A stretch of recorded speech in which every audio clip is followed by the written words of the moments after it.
تراویحو کې چې کوم ختم دی په هغې باندې پیسې اخیستل ناروا او ناجایز دي. ختم برباد شو او نه پې هغه ته ثواب میلو شو. په یو صورت کې جایز دي او په بل صورت کې ناجایز دي. السلام علیکم ورحمت الله وبرکاته. یو ځل بیا د صاحبزاده سټوډیو نه تاسو سره مخاطب یم. امید دی چې ټول ناظرین به روغ جوړ او د صحت په جامه باندې.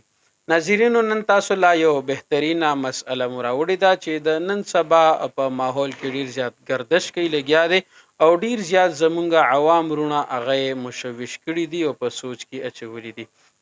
هغه دا مسله ده چې بعض علماو داسې ویلي دي چې یاره د قرآن عظیم الشان په ختم باندې یا په تراویحو کې چې کوم ختم دی په هغې باندې پیسې اخیستل ناروا او ناجایز دي او که چرته کې چا واغستې نو د هغه ختم برباد شو او نه پې هغه ته ثواب میلو شو نه پې باندې هغه خلکو ته ثواب میلو شو چا چې ختم کړی و.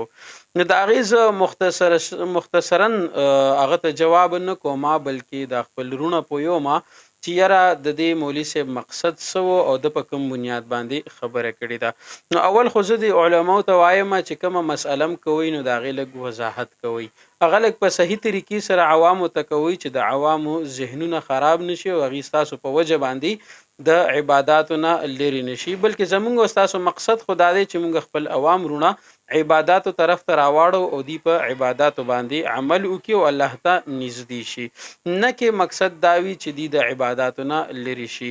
نو اوس راځو دې خبرې ته چې یاره په ختم باندې پیسې اخیستل جایز دي او که ناجایز دي. چې تراویحو کې یو حافظ قرآن هغه ختم وکړي، خلکو ته په تراویحو کې ختم وکړي قرآن مجید پکې ووایي نو هغه ته پیسې ورکول جایز دي او که جایز نه دي. نو یاد به ساتئ په دې کې دوه صورتونه جوړیږي. په یو صورت کې جایز دي او په بل صورت کې ناجایز دي. جایز په کوم صورت کې دي او ناجایز په کوم صورت کې دي. نو ګوره یو خدا خبره ده چې یو حافظ قرآن دی او تا هغه سره خبره وکړله چې یاره مونږ ته به په دې کال کې په روژه کې ختم کې او هغه تا ته ووایي چې یاره زه به درته ختم کومه خو ته به ختم په بدله کې ماله چې کوم دی نو مطلب 20,000 روپۍ یا 10,000 یا 30,000 روپۍ به راکړي او هغه د تا سره مختص خبره وکړه. هغه تا ته ووایي چې یاره ماله به 20,000 روپۍ راکړي او که 20,000 روپۍ نه راکړي نو بیا زه د تا سره ختم نه کومه. نو په دغه صورت کې چې کوم دی نو دا پیسې ناروا دي، دا ناجایز دي. که دا ورله چا ورکړلې د هغه دپاره هم جایز نه دي او که چا واخیستې د هغه دپاره هم جایز نه دي.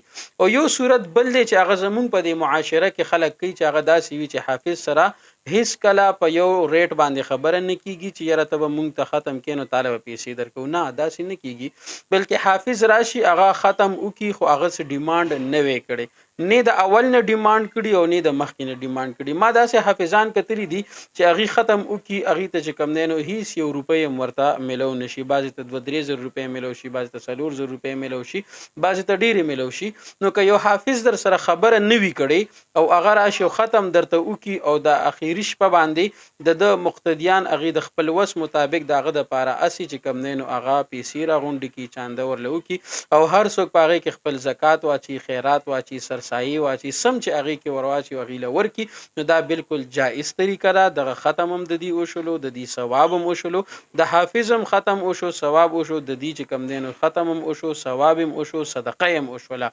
نو هیڅ کله د عوام وروڼه په دې باندې ذهن مه خرابوئ چې یاره زمونږ ختم نه کېږي. دا به صرف زمونږ او ستاسو خلکو ته یو چال دی چې کله د یو عبادت نه منع کوي، کله د بل عبادت نه منع کوي، کله د یو څیز نه منع کوي، کله د بل څیز نه منع کوي. نو په دې باندې ځان مه خرابوئ او بالکل ښه قاري وګورئ، ښایسته قاري وګورئ، ختمونه وکړئ په روژه کې. په ټولو تراوو کې چې کوم دی نو ختمونه وکړئ، کم از کم یو ختم پکې ضرور وکړئ او په هغه خپل قاري صاحب خوشحاله وساتئ او هغې ته چې کوم دی نو ښه ډېرې پیسې ورله پکې ورکئ چې ډیمانډ درنه ونه کړي او هر څومره پیسې تاسو ډېرې ورله ورکړلې ستاسو صدقه وشوله، ثواب هم وشلو. نو دا بالکل جائز طریقه ده او صحیح طریقه ده. در بل پروګرام پورې تاسو اجازت غواړم، په الله باندې مسپارم. الله مخاد او آباد لره.